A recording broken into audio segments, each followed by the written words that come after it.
Yo guys, what's going on? This is Elias R. I just wanted to bring you guys into my studio and kind of basically give a breakdown of one of the tracks on my EP that came out recently on Rawthentic Music. Yeah, I just wanted to kind of do a deep dive with you guys, just kind of show you guys my process, my Ableton workflow, just see what types of plugins I use, how I arrange the tracks, just a bunch of different things that I use in my daily workflow when I'm working on music, and maybe you guys can get something out of it. Maybe you guys can get some tips and tricks, and yeah, just kind of wanted to show you guys how I do this. So basically, to dive into this track, very first thing is the kick. This is across all my projects usually. I have a MIDI channel set up in my default template, and I have a simpler device that I drop my individual kicks into. The reason I do this is because if I've ever wanted to swap a kick out, or I'm just browsing through different kicks to try out, a lot of times if I've created a pattern with audio and I just drag it across, it's kind of a little bit difficult to swap it out. So the reason I do this is I could just go into my one shots, and basically select any kick and drop it in, and I don't have to remake the sequence. It's already pretty much ready to go. So anyway, getting into this track, this is the kick that I found for this track. As you can hear, it's super punchy. I just really like these well-rounded kicks like this. Just some basic EQing in here. Oh, this is one tip you guys might enjoy, or you might be able to pick up on that's useful, is basically with Ableton, you get this utility device that's really simple. It allows you to control volume, panning, and a couple of other things. But really what I use this mostly for is to make stereo sounds mono. So you'll hear a lot of people talk about, stereo mono and all this kind of stuff. I usually like to keep low frequency elements like kicks, basses, or things that are meant to be very sharp or strong and come down the middle, that you want to be very focused in your track. You want to maybe try putting it in mono. And the reason is because maybe certain festivals, clubs, usually they'll take their sound systems and there'll be some down to mono. So you just want to make sure that this kind of low end information that's susceptible to be have phase issues, you just want to keep things super clean and in mono, so it's very strong. And it's the full signal coming out of all the speakers. So you don't want something to be a little lopsided, oh, it's coming out more from the right or left side. So you just want it to be even all the way across. So anyway, next sound I have here is the bass line, which I kind of found this from a loop, but I chopped it up and processed it in my own way. A lot of times I'll use, different plugins, built-in Ableton operator, third-party VST stuff. And sometimes I'll just find a really cool loop that I'll chop up, rearrange, and then I'll add some plugins to, like I did on this one, which it basically, again, made mono, added some EQ, and I used the auto filter with some drive, and then I'll cut everything out just to kind of really focus in on that low sub kind of frequency. So that's what I did there. And then moving on to the drums here. Basically I love drums. I love percussion. It's always been a huge part of the tracks that I make. So I've kind of narrowed things down by trial and error to just kind of grouping things and how I process my drum bus. I'll kind of dive into some of the plugins that I use, but basically I try to work with groups. So similar elements I'll try to group together. So like kick and bass, I'll usually group together into the low end bus, as you'll see here, and then drums group, and then a synth group, vocals, effects. I try to group things together that are kind of similar in frequency or characteristics. So anyway, I got my drums here. This is my full drum group.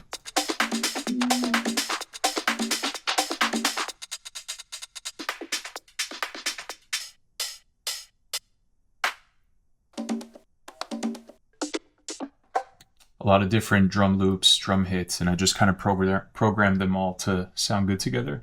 But one of the main things that I get my sound from is the processing that I do on the group channel. So besides processing the individual sounds, in this case, just adding some basic EQing to certain sounds to remove what I don't want. And then on the drum group, I use this chain of effects that I found really, really cool.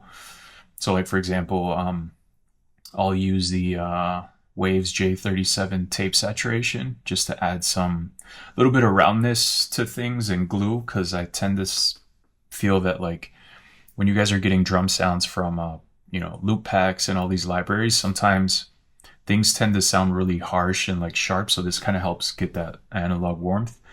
So I'll use some of that. I'll use a decapitator as always on my drum bus. It's just a way to get things sounding really fat.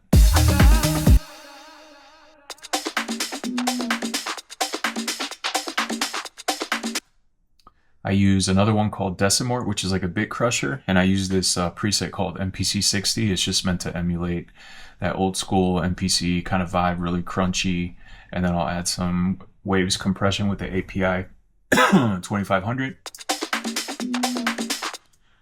Some basic EQing, and then sometimes I'll add this at the end, which is this mag EQ. It's a really good one to add like some really high-end shine.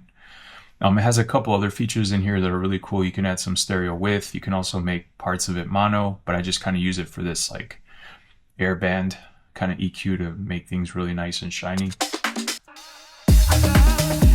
So yeah, pretty much the kick, bass, and drums all together, this groove, make up a huge part of the track. It's what keeps it rolling.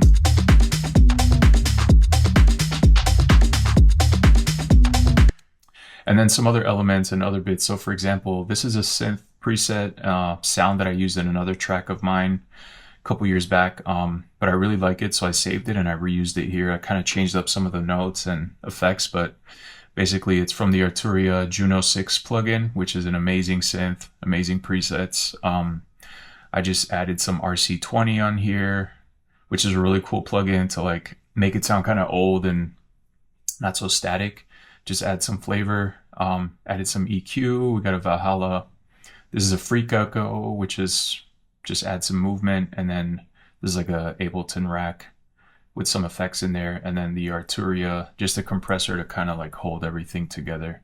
But basically this is what that sound sounds like in the breakdowns that I have.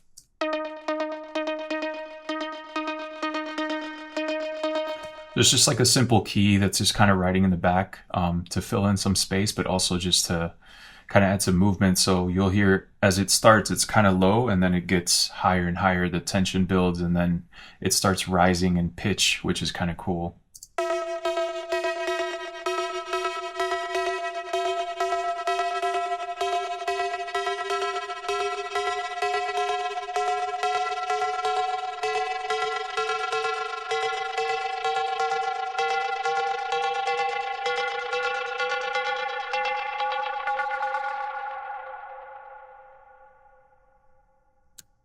So that's the synth, and then in context, but it's still underground. It's still very underground in Detroit. That's how we like it. That's how we all move.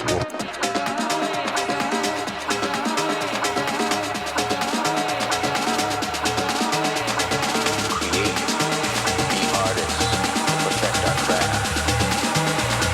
The spirit of Detroit. Yeah, so really simple, but it's really effective. It really goes off. Those build-ups and just the drop in the club. I mean, I've gotten pretty good feedback on it, which I'm happy about. Doesn't always turn out that way, but in this case, it was a really good combination. And really simple too, as you guys can see. Not too many tracks here, just some good drum sounds, bass, kick. A lot of effects, transition sounds are really important. I'd say ear candy. It's really good to kind of like add these in a way that aren't super obvious or noticeable. They just kind of help add to the tension and movement of the whole track. So I have a bunch of these. I'll kind of play some of these.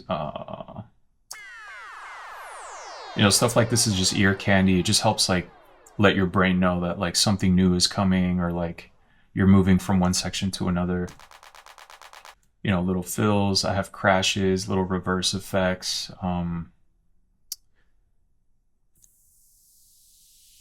Little white noise risers. So this is all cool stuff to help your track kind of feel like it's alive. And then So the final thing, and one of the most important things in this track, is the vocals that I found. I found some couple loops, things that I created that help carry the overall track during the breakdowns. But then I found this really cool like interview spoken word kind of thing that I thought was really interesting. And actually, when I originally sent the track to Nathan and Carlo, Nathan suggested, the track is cool. He was like, maybe it's worth looking into trying to add like a vocal to it. And I was thinking, I didn't want like a sung vocal. I wanted something cool in the back that could just kind of ride on top, but just create this cool texture. So as I was browsing on YouTube, I just went down this rabbit hole and I found this really cool. I used to watch Jeff Mills when I was 15 years old. So I'm not going to say who it is, but you guys can probably recognize the voice, or if you don't, just go on YouTube, spoken word interview stuff. You'll find a lot of cool stuff. But anyway, this was one that kind of spoke to me because it's this artist from Detroit kind of talking about how things used to be, what it means to be an artist, and how things are now. And it just really resonated with me, and I think it resonates with a lot of people that I got messages from. And so anyway, really cool stuff. I used to watch Jeff Mills when I was 15 years old. Go to the club and just sit there and watch him the whole night in amazement. Create, be artists to perfect our craft. The spirit of Detroit. Yeah, so it just kind of fit the right pocket, and then I added some supporting vocal elements, like this kind of relentless, like looping vocal effect.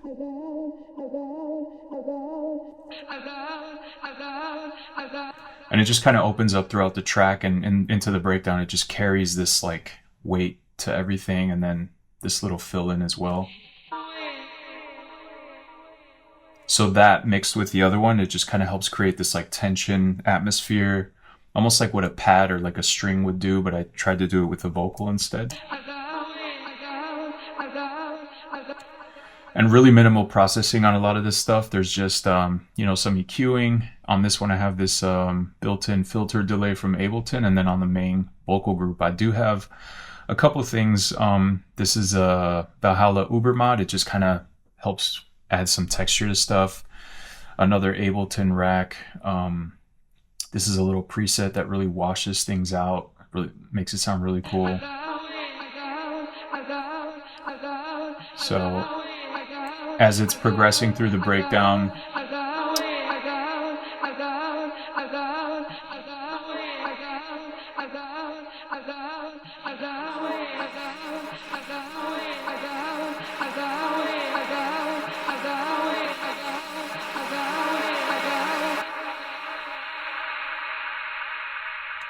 so as you guys can hear, it's just adding a lot of this like really granular, sparkly kind of texture in the background. And these are the kind of things that really add movement. They may not be super noticeable right away in the mix, but I feel like it just adds that level of depth to things. Sometimes, we'll drop vocals into tracks and not do very much to it. And I think these are the types of tools that really help to make things stand out and just kind of sound alive. So this was just a preset that I found from the Ableton PAX library. It's a preset called Dawn Shimmers, and I think if you automate the dry wet, it's really cool. You can change the pitch, so it creates these like granular kind of like feedback delays, and then you can automate or change the pitch on them so they're in key with your track, which is dope. So yeah, but this is pretty much it. It's simple track, really cool vocal, a tight groove, and good sound selection. And I think that's what really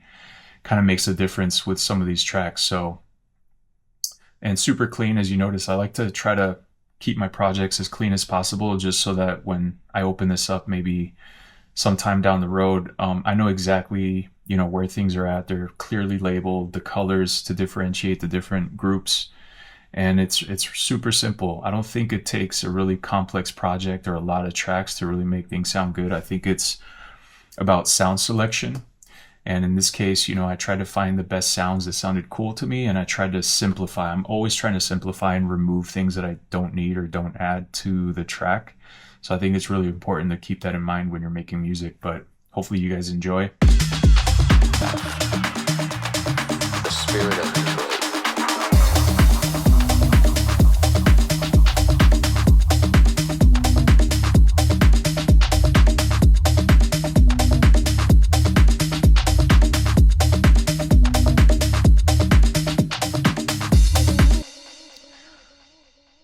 Yeah, thanks for watching, guys. Let me know in the comments wherever you see this video, whether it's on Instagram or YouTube. If you guys want to see more, I'm happy to share. I'd love to really bring you guys in and just kind of share my knowledge and experience on how to work on music and how I like to do things.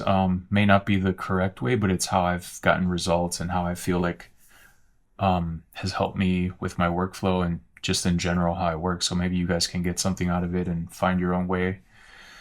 But yeah, hopefully that helps. Thanks for tuning in, guys. Appreciate it.